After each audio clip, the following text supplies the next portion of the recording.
Assalamualaikum warahmatullahi wabarakatuh. Alhamdulillahi rabbil alamin. Wassalatu wassalamu ala asrafil anbiya'i wal mursalin wa ala alihi wa ashabihi ajma'in. Amma ba'd.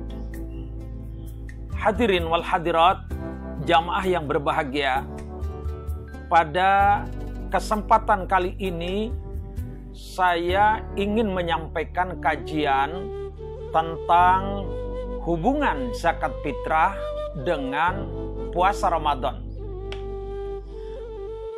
Jamaah yang berbahagia, hubungan zakat fitrah dengan puasa Ramadan itu ternyata sangat erat sekali.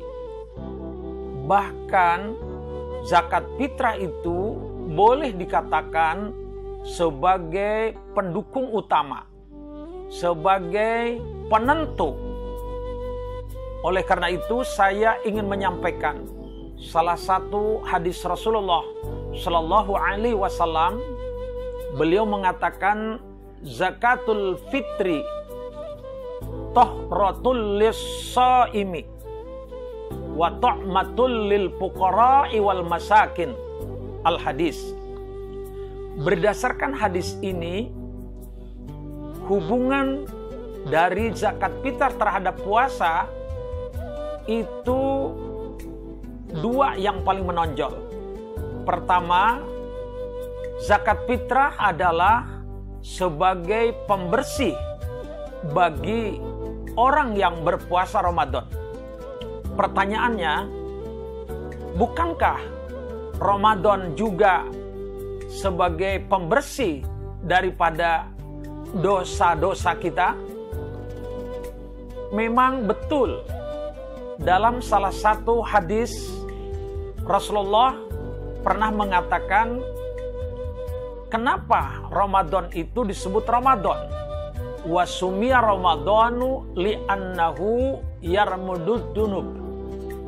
Diberikan nama bulan itu dengan sebutan Ramadan karena intinya untuk membakar seluruh dosa.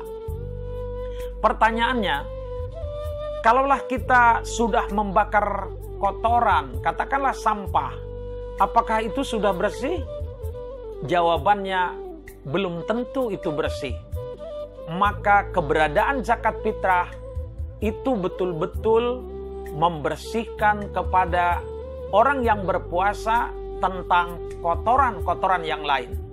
Oleh karena itu, berarti mafhumnya, kalau seseorang melaksanakan puasa Ramadan, sementara dia punya kemampuan, tapi belum memberikan zakat fitrah, atau belum mengeluarkan zakat fitrah, maka orang itu belum bersih sepenuhnya. Oleh karena itu, kami harapkan kepada jamaah segera datang ke waktunya. Seperti sekarang sudah boleh, silahkan untuk membayar zakat fitrah. Karena dengan zakat fitrah itu betul-betul membersihkan kepada kotoran-kotoran bagi orang yang berpuasa Ramadan. Itu yang pertama. Kemudian yang kedua, kata Rasulullah Shallallahu Alaihi Wasallam, zakat fitrah itu ternyata ta'matul lil fuqara'i wal masakin.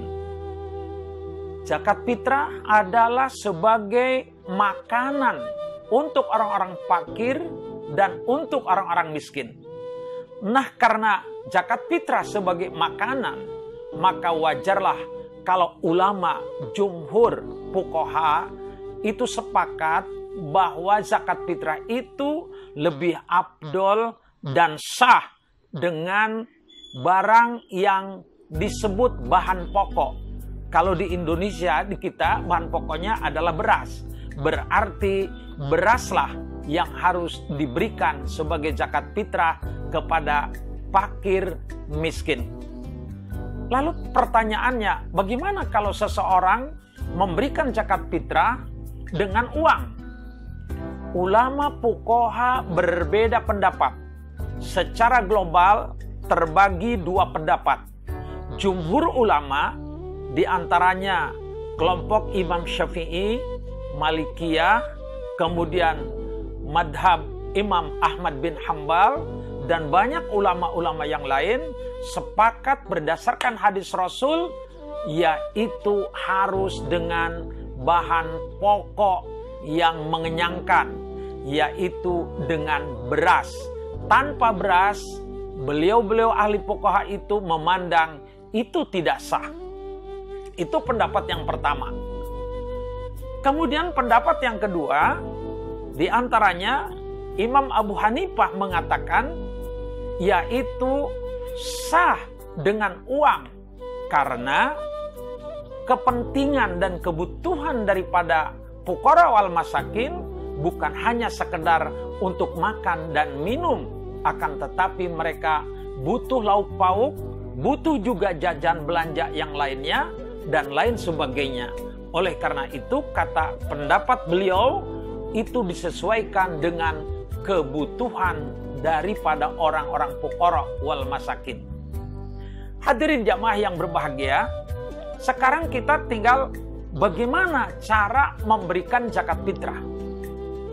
Cara memberikan zakat fitrah di era-era seperti sekarang sedang ngetren.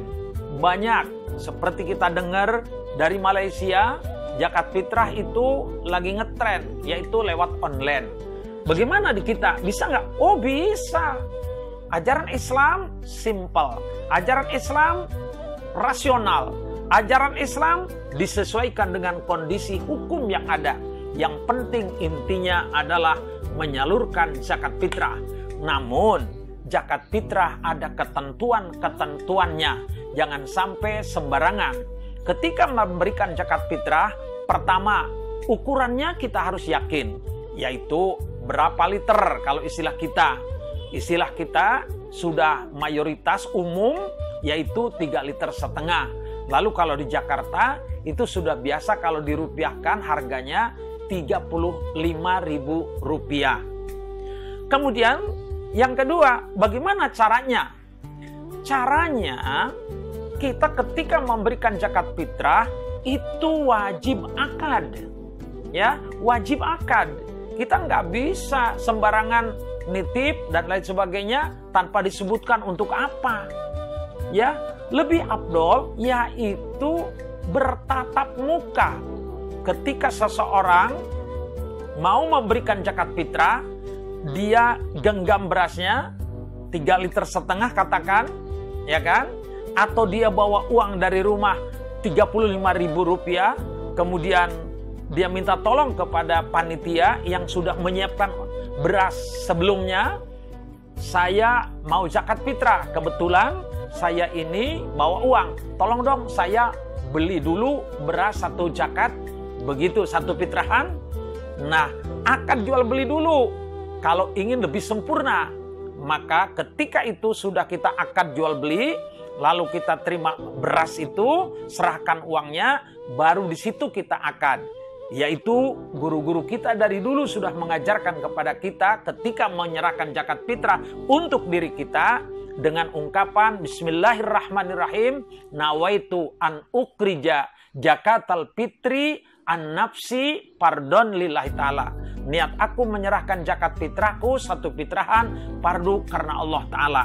Kemudian yang menerimanya mengatakan qabiltu alhamdulillahi rabbil alamin. Sementara bagi yang menerima itu cukup dengan qabiltu alhamdulillahi rabbil alamin. Afdolnya bacakanlah doa. Ajarakallahu fima a'taita wa baraka fima abqaita wa ja'alallahu laka tahura. Tapi bagi kita tidak perlu pusing-pusing. Saya mendapat banyak pertanyaan. Pak Ustadz, bagaimana saya nggak bisa nerima zakat fitrah? Saya kasih tahu kepada jamaah. Ketika Bapak dipercaya untuk menerima zakat fitrah, tidak usah bingung-bingung. Bisa caranya, kalau sudah akad, ketika ada orang datang, lalu dia bilang, Pak, saya mau menyerahkan zakat fitrah. Sementara ustadz dan kiainya ketika di sana di masjid tidak ada panitia yang lain. Sekalipun dia nggak bisa untuk bahasa Arab dan lain sebagainya, bisa Bapak terima, catat namanya supaya ada di datanya, kemudian dilaksanakan akad, kemudian orang yang mau fitrah dia menyerahkan fitrahnya kepada Bapak. Bapak tinggal baca, qabiltu alhamdulillah, atau dengan bahasa kita saja, aku terima zakat fitrah Bapak. Nah, kalau memang nggak bisa, cukup baca Rabbana atina fid dunya hasanah wa fil akhirati hasanah wa qina azabannar. Atau bisa saja begitu diterima Al-Fatihah, bacakan Al-Fatihah di depan dia, angkat tangan setelah waladhdallin amin, udah cukup sah itu pelaksanaan zakat fitrah. Nah, oleh karena itu kepada semua jamaah yang berbahagia, zakat fitrah ternyata satu tadi sebagai pembersih kepada orang yang berpuasa, yang kedua sebagai bentuk makanan fakir miskin dan fakir miskin, yang ketiga ternyata zakat fitrah juga sebagai penentu segera diterima atau tidaknya puasa kita. Rasulullah Shallallahu Alaihi Wasallam mengatakan, saumul abdi mu'allakun bainas samai wal ardi illa bizakatil fitri. Puasa kita itu masih digantung oleh Allah di antara langit dan bumi, kecuali dengan zakat fitrah. Begitu zakat fitrah diberikan, puasa kita yang masih terumbang-ambing itu insya Allah akan segera diterima oleh Allah Subhanahu wa Ta'ala. Itu saja yang bisa saya sampaikan. Jadi ada 3 sementara yang paling menonjol. 1, zakat fitrah sebagai pembersih kepada orang-orang yang berpuasa. Yang kedua, zakat fitrah juga sebagai bentuk makanan orang-orang fakir dan miskin. Yang ketiga, sebagai penentu diterima atau tidaknya oleh Allah puasa kita. Inilah yang bisa saya sampaikan. Terima kasih atas segala perhatian. Wallahul muwafiq ila aqwamit thoriq. Wassalamualaikum warahmatullahi wabarakatuh.